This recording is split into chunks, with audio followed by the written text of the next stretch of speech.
আপনাদের এরকম কম সময় লাগলে আপনাদের ড্রাইভার, আপনাদের যেহেতু রিটায়ার্ড, এরকম একটা রিটায়ার্ড টাইপ ড্রাইভার লাগবে, একটু বয়স্ক, যার মানে কাজের খুব প্রেশার, যার দরকার নেই।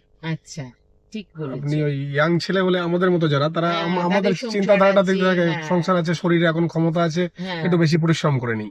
ঠিক এবার বলেছেন। দেখা গেল কেউ 50 ক্রস করে গেছে, যে বেশি পরিশ্রম করতে পারবো না, হালকা ডিউটির একটা হলে কোন রকম আমার হ্যাঁ, একটা দুবেলার খাবার, কোয়ার্টার, হ্যাঁ, একটা একটা ইনকাম মান থাকলেই হলো, থাকলেই হবে। ওই রকম হলে হয়ে যায়। ওরকম পাবো কোথায়? বাহ! তো অ্যাডভার্টাইজমেন্ট দিতে হয় তাহলে।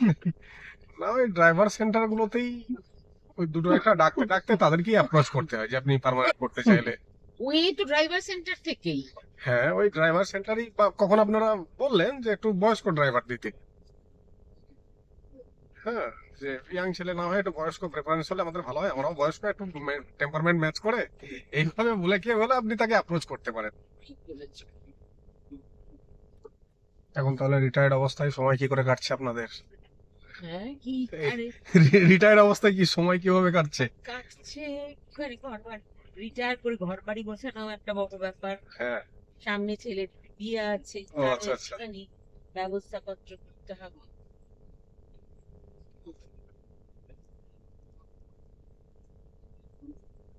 সে অবশ্য দেরি আছে অনেক, আচ্ছা, হলেও ওই আর কি।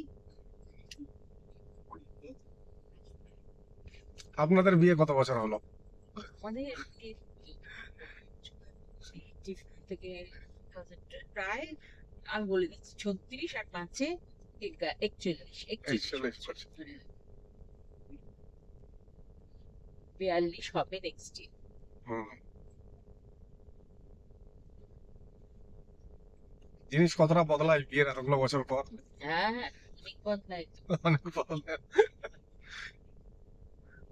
মানসিকতা বদলায় সময়ের সঙ্গে সঙ্গে, দায়িত্ব বাড়ে। দায়িত্ব বাড়ে। তুমি বিয়ে করেছো? না, করবে ভাবছো? চিন্তাধারার মধ্যে এখনো নেই, জানি না কি করব। খুব ভয় লাগে এই দায়িত্বগুলোকে সত্যি বলতে। হ্যাঁ, যতক্ষণ না তবে আমি আবার মেন্টালি বেশ, প্রিপেয়ার্ড হতে পারছি হ্যাঁ, ততক্ষণ। আবার খুব বেশি বয়সে করলেও একটু। হ্যাঁ, সেটা বটে। কত বয়স তোমার এখন? 30। 30? 30। আচ্ছা, ঠিক আছে, এখনো টাইম আছে, 1 বছর 4 বছর এখনো। খুব বেশি তো হয়নি।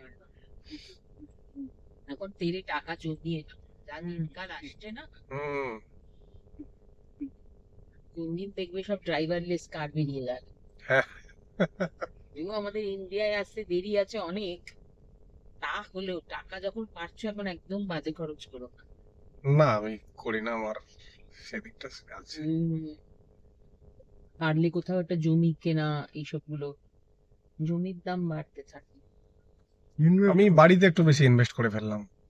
গ্রামের বাড়িতে, আমার বর্ধমান বাড়ি। বাহ, আমারও বর্তমান। হ্যাঁ, হ্যাঁ, কোথায়? আমার হচ্ছে দেবীপুর। এই আমার বাড়ির কাছে, মানে আমার এই মধুপুর, সাতগেছিয়া মধুপুর, আচ্ছা, ওদিকটাই। আচ্ছা, আমাদের হলো ওই যে বুইচি, বইচি, বুইচি, দেবীপুর, হ্যাঁ, হ্যাঁ।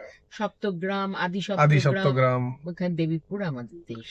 ও, গ্রামের বাড়ি যাওয়া আসা আছে না সব? এখন আর সম্পর্ক অতটা নেই। আগে ছোটবেলায় আমার বাবার, আমার বাড়ি তো, বাবার জ্যাঠামশাই ডাক্তার ছিলেন, তখন বছরে 3-4 বার করে যাওয়া হতো। তারপরে আমাদের দেবীপুর স্টেশনে আছে, আবার দেবীপুর গ্রাম আছে, হ্যাঁ, সেখানে একটা খুব বড় মন্দির আছে হ্যাঁ, জানেন, হ্যাঁ, হ্যাঁ, হ্যাঁ। শীতলা বোধহয়। শীতলা মন্দির। হ্যাঁ, ওটা আমাদের ফ্যামিলির মন্দির। ও আচ্ছা আচ্ছা। ওইটা আপনারা তাহলে কোন প্রফেশনে ছিলেন দুজনেই? আমি পড়াতাম। কোথায়? উম, আমি কলেজে পড়াতাম। আচ্ছা, কোন কলেজ ছিল আপনার? আমি বম্বের কাছে একটা কলেজে। ও, আপনি আউট অফ স্টেট হ্যাঁ, ছিলেন। আচ্ছা আচ্ছা। আর স্যার কি করতেন? স্যার একটা চাকরি, মানে যা হয় ইঞ্জিনিয়ারিং করে আচ্ছা আচ্ছা। কোম্পানিতে। তবে এখন কি একটু আসছে কাজে, ইন্ডাস্ট্রি এইসব বিপ্লব। দেখুন, সার্ভিস সেক্টর এটা, হ্যাঁ, যেটা আপনি বলবেন যে মেন ইন্ডাস্ট্রি, যেটা ইন্ডাস্ট্রিয়াল যে ব্যাপারটা, সেটা কিন্তু নেই। Service sector. Service sector. আর সার্ভিস সেক্টর এই জন্য আসছে কারণ কলকাতা প্রোভাইডস চিপ লেবার। হ্যাঁ, যে লেবারটাকে, যে ইঞ্জিনিয়ারটাকে ব্যাঙ্গালোরে গিয়ে 50 দিতে হবে, কলকাতায় সে 30-এ কাজ করে দেবে।